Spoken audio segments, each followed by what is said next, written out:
جب بھی کوئی سائل کسی سے مانگتا ہے تو دو طریقے ہوتے ہیں. کچھ سائل ایسے ہوتے ہیں جو کوئی بات نہیں کرتے، سیدھا آ کے ہاتھ پھیلا دیتے ہیں.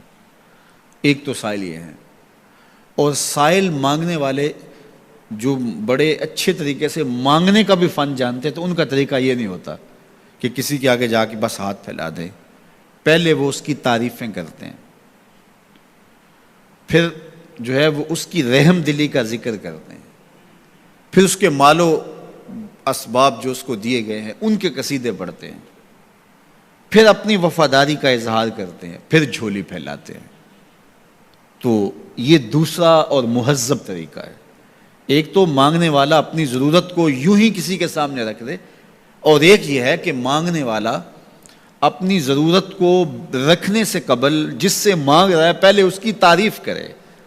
اب بندے اللہ سے ہدایت مانگنے کے لیے کھڑے ہوئے، پہلے تو وضو کیا، صاف ستھرے ہوئے، کانوں پہ ہاتھ لگائے، اس کے بعد ہاتھ باندھ کے ادب سے کھڑے ہو گئے، اور اب مانگنے لگے تو کیا بولے؟ الحمدللہ رب العالمین. وہ آتے ہیں نا مانگنے والے دروازے پہ تو کہتے ہیں دوبارہ وسدہ روے، فلاں ہو فلاں ہو، وہ تعریفیں کرنے لگ جاتے ہیں. تو یہ مرحلہ ہوتا ہے. ابھی اس نے سوال لب پہ نہیں لایا ہوتا تو گھر والا پہلے بچے کو کہتا ہے جا اتنے پیسے اس کو دے گیا. میاں وہ تو آپ کی تعریفیں کر رہا ہے، مانگ تھوڑا رہا ہے. وہ سمجھتا ہے جو تعریفیں کرنا شروع ہو گیا یہ مانگنے کے لیے تو کر رہا ہے. اللہ اکبر. تو جب بندہ الحمدللہ کہتا ہے رحمتیں اسی وقت برسنا شروع ہو جاتی ہیں. الرحمن الرحیم. میں سخی کی دہلیز پہ کھڑا ہوں جو رحمان بھی ہے جو رحیم بھی ہے، محض اپنے کرم سے عطا کرتا ہے. رحم کی بھیک مانگ رہا ہوں. پھر کیا کہہ رہا ہے؟ مالک یوم الدین. کسی کنگال سے نہیں مانگ رہا، اس سے مانگ رہا ہوں جو مالک ہے، دنیا کا بھی مالک ہے، آخرت کا بھی مالک ہے.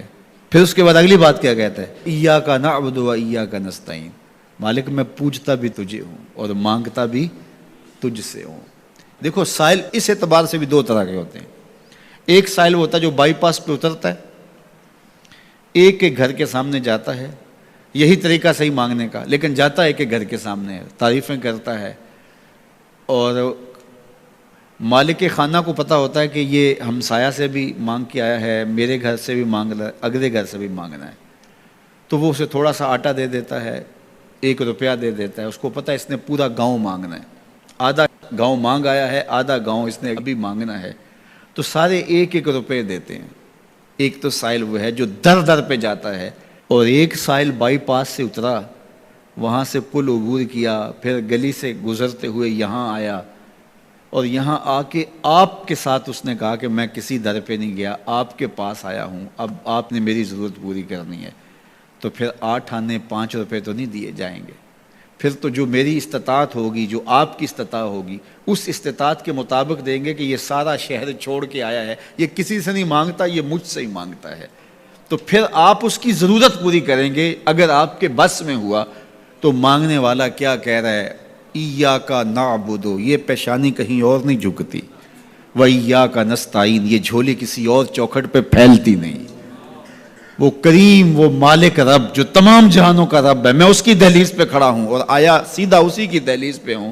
نہ اس سے پہلے کسی در پہ گیا ہوں، نہ اس کے بعد کسی در پہ جانا ہے. تو پھر مالک بھی کرم نوازیاں اور رحمتیں اس کی جھولی میں ڈال دیتا ہے. اب اتنی لمبی تمہید باندھنے کے باوجود مانگا کیا؟ ذرا غور کیجئے. یہ وہ ہے جو ہم ہر روز ہر نماز کی ہر رکعت میں مانگتے ہیں، اور مانگنے کا طریقہ کتنا خوبصورت ہے. اور مانگنے والے یوں ہی مانگا کرتے ہیں. پہلے جس سے مانگنا اس کی تعریفیں کرتے ہیں. آپ نے مانگنے والوں کو دیکھا جو سلیقے سے مانگتے ہیں، تیرے بچے وسدے رہیں، تیری جد آباد رہے، تیرا خاندان آباد رہے، وہ مانگتے ہیں. اس طرح پہلے تعریفیں کرتے ہیں، پھر کہتے ہیں تیری فیکٹریاں چلتی رہیں، تیرے جو ہے تیری جائیداد بڑھتی رہے. تو وہ اس کے خزانوں کا ذکر کرتے ہیں، اور پھر کہتے ہیں کہ یہ فقیر نہ مانا تیری چوکھٹ پہ آیا ہے، اس کی ضرورتیں تو پوری کر دے. اب بندہ بھی اللہ کے حضور جب حاضر ہوتا ہے تو مانگنے کا سلیقہ کیا ہے؟ سب سے پہلے کہتا ہے الحمدللہ رب العالمین. میں کسی کنگال کی چوکھٹ پہ نہیں آیا، تمام جہانوں کے پالن ہار کی چوکھٹ پہ آیا ہوں. اسی کی تعریفیں، اختیاری بھی غیر اختیاری بھی، واسطے کے ساتھ بھی بلا واسطے کے ساتھ بھی. اسی کی خوبی ہیں، سارے اسی کے کمال ہیں، وصف سارے اسی کے ہیں. پھر اس کے بعد کہتا ہے الرحمن الرحیم، وہ رحمان بھی ہے وہ رحیم بھی ہے۔ پھر اس کے بعد کہتا ہے مالک یوم الدین، وہ دنیا کا ہی مالک نہیں، آخرت کا بھی مالک ہے، یوم حساب کا بھی مالک ہے۔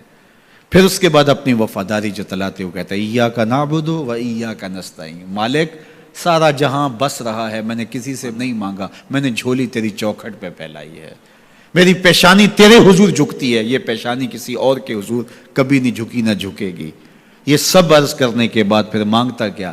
اہدنا الصراط المستقیم، مالک مجھے سیدھی راہ پہ چلا دے، میں تیرے حضور آیا ہوں، مجھے ہدایت کا نور عطا کر دے۔ انشاءاللہ یہ ہدایت کیا ہے اور ہدایت کی قسمیں کیا ہیں، اور پھر اس دعا کا جواب اللہ کی طرف سے کیا آتا ہے، اور بندے پہ کتنی کرم نوازیاں ہوتی ہیں، انشاءاللہ یہ مضمون کل ہوگا۔